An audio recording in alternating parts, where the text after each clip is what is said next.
Video outdoors. Yeah, it's lovely out here. This used to be my spot for sitting about and pondering and whatnot. But I don't know. I sort of gave up on it for some reason or other. Sort of got taken over. These times, a little outdoor bathroom. Yeah. Anyway. Yeah, now this big tree went down, and I can do some work back here. Maybe I can dry it out. I guess it got a little too muddy is the problem. It's a little muddy back here. And so that was part of it. Mosquitoes would bite you up and stuff. But it's kind of a nice little area. A lot of trees to clean up, though. Yes. So anyway, I figure I'll do some work. One of these days. Yeah. It's really quite nice back here. Maybe I could hang a gazebo or something.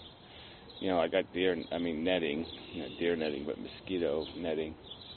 So it might be nice if I put the netting anyway, somehow draped from the tree or something. I don't know, something. Anyway, subject. Sorry, you didn't really need that. You got it anyway. It's free. Yeah, it's further away from the neighbors too, which is good. Anyway, alright, so the democracy, constitution, government subject, it's really all about dispute resolution. So it brings to mind My Misery Me, Jay Sounder did a video sort of defending fascism, which I thought was a little bit stupid. Because, fascism doesn't have a very good definition in the first place. And I don't think his definition is the standard definition. Fascism is basically elitism, government by elites, and government in a very negative elitist way, in the sense that we're going to tell everybody else how to live, kind of thing. And but like I said, it doesn't really have a good definition. But its definition is sort of the definition, I would argue, of another video I saw was Fringe Elements. And, he's pretty much a fascist. I mean, fascism is this idea of separation. We, the people with the power, will, control and screw any kind of democratic, majority-driven notions. So, anarchy is pretty much fascism. Because everything has to distill down to some kind of government. There always has to be some sort of dispute resoluter. And even that whatever guy, police, I'm remembering names thing. It's just kind of a stupid name. But anyway, Steph Bot guy, whatever, Stephen Molyneux guy. This, he had this DRO thing or whatever, Dispute Resolution Organization, and basically came down to mobs. We'd all join a mob, and everybody who's part of that mob network, that collective, would be covered by that mob politics. And if you were outside of that mob, you'd have to get your own mob to defend your rights or defend your property and everything else. You always end up with some sort of, you have to have some sort of government. You always have to have some sort of organization, because especially now, the ways to maliciously interfere with each other are just so insidious. If France and England, if we went back to the old world and gave them the new world technology, the kings, we'd be at constant war, and it'd be a war of grotesque sabotage, just, a kind of piracy. Piracy would be a minor, tiny problem compared to the malicious ways you can interfere with technology now, with the health of people, with their infrastructure. There's so many ways to attack them. If you're in competition, if you've decided to make your people in competition with some other people in some sort of life or death struggle, it's going to get very ugly and very brutal. And yeah, you're not going to want to live in that world. So anyway, so again, it all comes down to having some sort of, the Boston Marathon bombing thing has been mentioned by a few people too, and Mike Bowl made a video, just sort of indicating too that, getting to the key thing here is this idea of disenfranchisement, of not having any interest in the system, not having any control, having what you care about degraded or disregarded by the people who do have the control, finding the average person or the average life offensive and oppressive. And how do you structure a world where people who have those feelings still have a stake in the overall game? I've often said, I would take the crapshoot. If there was I would invest in anything for a life and death thing, just because I'm not too interested in living. But I think even at a time in my life when I was more interested in living, had a little more personal passion or personal investment in it, I'd still take the opportunity if I had it, for some sort of all or nothing battle, some sort of Russian roulette or, some straw picking or some lottery of some kind to decide a winner and a loser. Either we live in a progressive society or a regressive society. We just, because the compromise is no better than losing. Compromising with Republicans, compromising with capitalism, compromising with it is no better than losing to it. It's the same. It's too little a difference. And I think that's sort of what Jay was getting to. The problem with the anti-natalist or F-list philosophy built on top of any of these conversations is that, we only want to sustain civilization and the structure of civilization, long enough to get a graceful exit for the human race through civilization. Because without doing it through civilization, it will be uncivilized and messy and sloppy and all of that crap. So the idea would be to have, but it does sort of make the idea of coming up with some sustainable dispute resolution or some sustainable form of government irrelevant in that sort of context, because all you want to do is win once. And I suppose that's sort of what would, you could have a system of gambling or all or nothing or whatever. You have this system where the stakeholders go into the arena and one side wins and one side loses. And then you'd almost get a chance to fight again when your population regenerated, let's say. So let's say you went in on the issue of atheism versus religion. And we just said that either the religious people, you're going to have to convert to atheism or kill yourself. That's the deal. And the same for the atheist. You either convert to God or we kill you. And that would be the deal. One side wins, one side loses. Well, regardless of what side would win, eventually, the next generation would grow up and you'd have more atheists or more Christians or more whatever the thing is. I tend to say that I think it would be less likely in an atheist-driven world, majority, for people to become religious. I just don't think it would be very probable, because there would be absolutely no rational basis.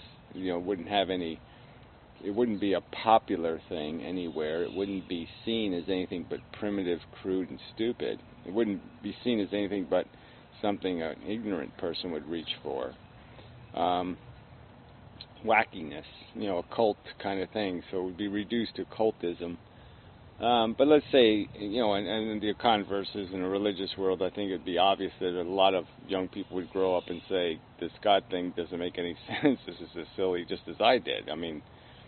It never made any sense. It was a silly story. It was preposterous, and it just made the world all that much scarier to think that the adults walking around don't know what the fuck they're talking about. They're talking to an invisible God in the sky that they never even met.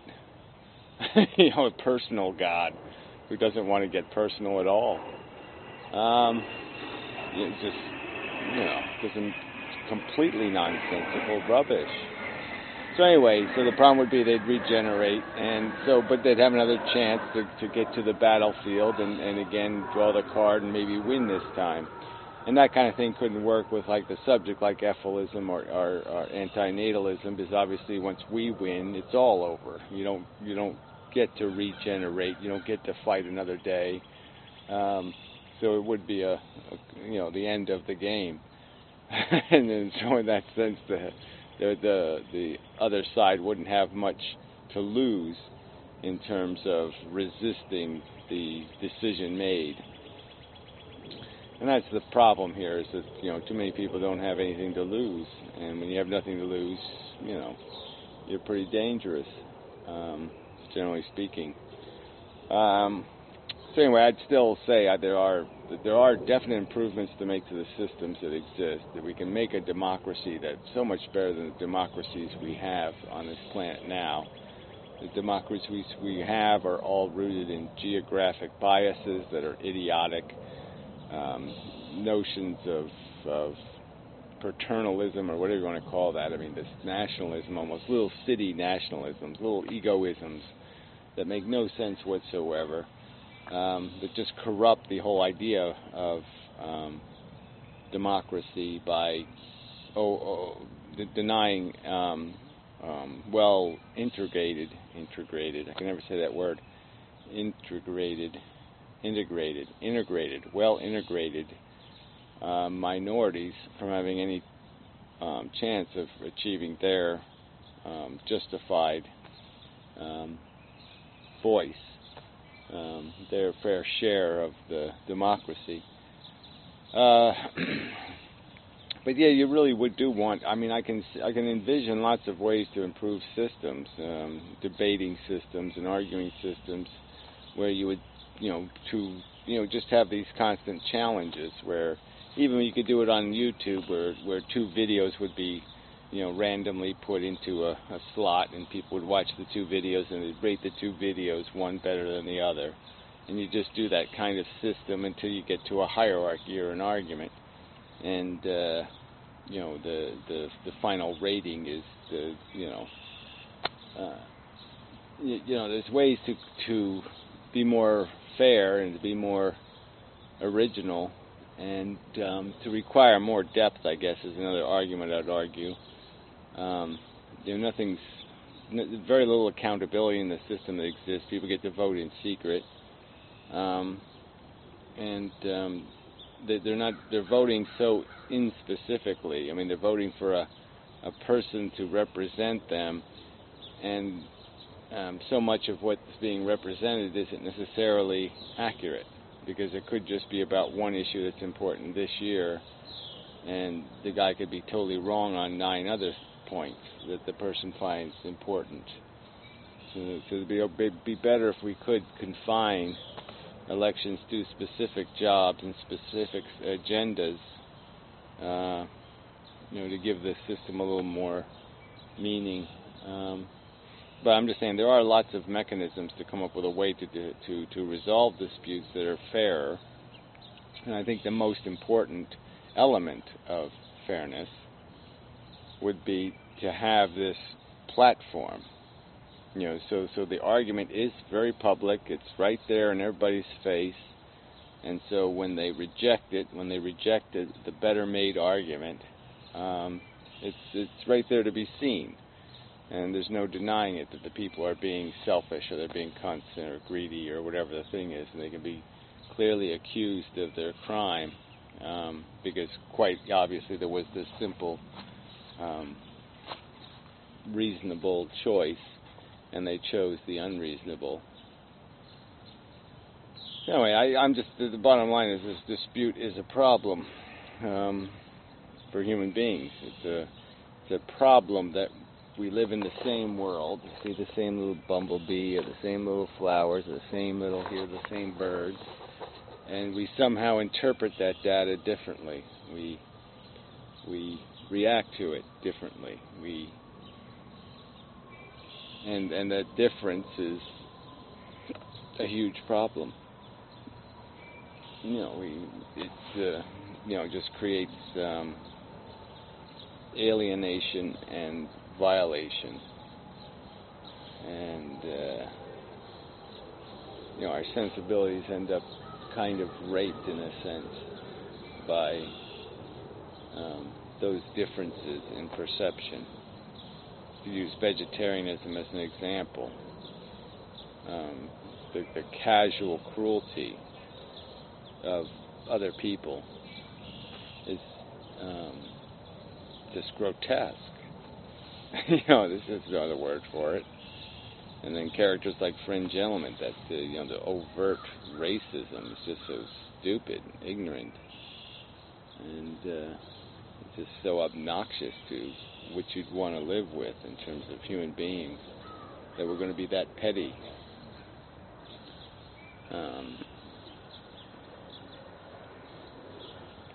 But the other side of the argument is that currently we're obligated to share our power, compromise our intelligence with people who are plainly stupid. So this idea of everybody having the same size sword, the same vote, maybe isn't a good idea. Maybe there should be. Maybe you should you should earn it a little bit.